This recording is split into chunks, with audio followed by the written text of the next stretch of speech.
आज हरियाणा जम्मू कश्मीर के इलेक्शन का रिजल्ट आ रहा है और जो आंकड़े सामने आ रहे हैं वहां पर जम्मू कश्मीर में तो कांग्रेस काफ़ी अच्छा करता हुआ दिखाई दे रही है, लेकिन हरियाणा को लेकर के जैसी उम्मीद जताई जा रही थी आंकड़े वैसे दिखाई नहीं दे रहे हैं।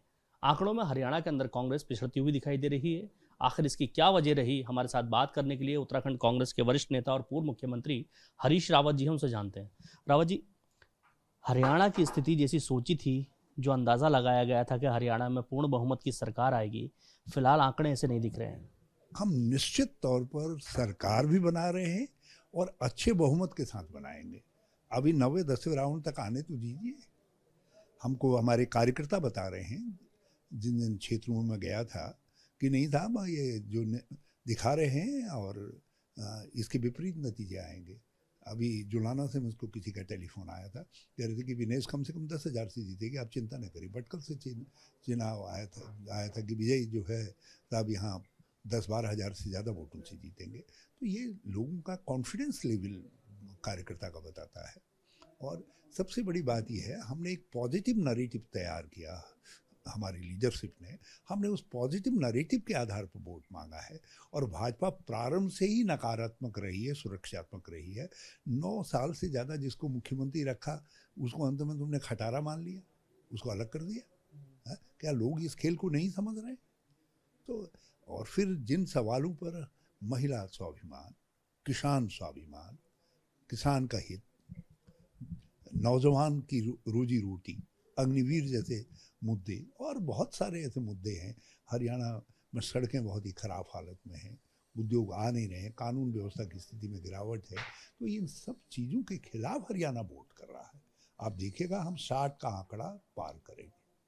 लेकिन जिस तरह के आंकड़े दिखाई दे रहे हैं वहाँ तो 50 के आर पार अभी जो है स्थिति पहुँच गई है भाजपा की। और ये जो परिवर्तन की लोगों में चाह थी, वो चाह थोड़ा सा लोगों को निराश कर रही है। लेकिन हमको अपनी लीडरशिप की क्षमता पर, अपने स्थानीय कार्यकर्ता और स्थानीय नेताओं की समझ पर विश्वास है और हरियाणा की जनता की समझ पर विश्वास है। सबसे बढ़ करके जो है हम जीतेंगे और 60 का आंकड़ा छूएंगे। ये हरियाणा में शैलजा और हुड्डा की आपसी विवाद तो नहीं रहा कि जिस कारण किसी कुछ नहीं, इसका कोई असर नहीं पड़ेगा। लोगों ने ये 2022 उत्तराखंड अंतिम वो था जिसमें जो है आपसी गलतफहमियों की वजह से हमने सत्ता हारी और उसके बाद अब कांग्रेस के नेता सब जगह जो है संभल करके आपस में, ठीक है प्रतिद्वंदिताएं होती हैं, चाहत भी होती है, लेकिन उन चाहत को पीछे रख करके पहले एक चाहत, विजय की चाहत, जीत की चाहत, पार्टी को बहुमत मिले उसकी चाहत से काम करते हैं और हरियाणा के हमारे सभी शीर्ष नेताओं ने उस चाहत से काम किया। लेकिन कांग्रेस के नेताओं में अक्सर देखा गया है कि आपसी मतभेद के चलते कई बार चुनाव जीतता हुआ हारे हैं, चाहे उत्तराखंड 2022 हो या हरियाणा का भी सामने दृश्य सामने आ रहा है। 2022 उत्तराखंड का एक अंतिम मौका होगा जिसमें आपसी गलतफहमियों, मतभेद आदि के कारण चुनाव हारे जैसा कहा जाता है।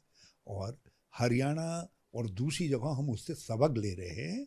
हम एक ही चाहत से हमारे सारे नेतागणों ने हरियाणा में काम किया कि किसी तरीके से बहुमत लाना है, जीतना है, जन आकांक्षा जो है उसके अनुरूप अपने को सिद्ध करना है। अच्छा, जम्मू कश्मीर का जो रिजल्ट है वो काफ़ी अच्छा आता हुआ दिखाई दे रहा है। हाँ, मैं बल्कि यदि ये स्वीकार करूं कि हमारी उम्मीद से ज़्यादा हम ये सोच रहे थे कि जस्ट 40-45 के करीब की उम्मीद कर रहे थे कि जिस तरीके का नैरेटिव नकारात्मक बिंदुओं पर प्रधानमंत्री जी ने स्वयं बनाया था, तो मगर हरियाणा के ना हमारे जम्मू कश्मीर की जनता ने एक बड़ी सकारात्मक सोच से वहाँ वोट किया है।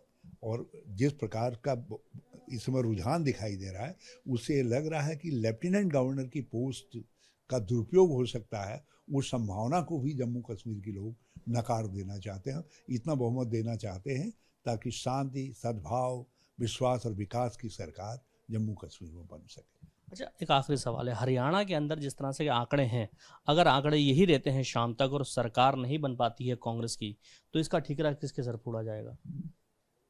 सवाल ही पैदा नहीं होता। हम सरकार बनाएंगे। आप 10वें राउंड के बाद आप फिर मेरे पास आइएगा और आप मुझको इंडोर्स करते दिखेंगे। चलिए, हमारे साथ हरीश रावत जी थे, जिनको काफ़ी कॉन्फिडेंस है कि हरियाणा में कांग्रेस सरकार बनाएगी, लेकिन आंकड़े कुछ और बयान कर रहे हैं। अब देखना ये होगा कि 10वें राउंड के बाद आखिर निकल करके क्या सामने आता है। क्या हरियाणा में कांग्रेस की सरकार बनेगी या एक बार फिर से तीसरी बार भारतीय जनता पार्टी हरियाणा में अपनी सरकार बनाने में कामयाब होगी। Danish Khan, ABP live, Dehradun.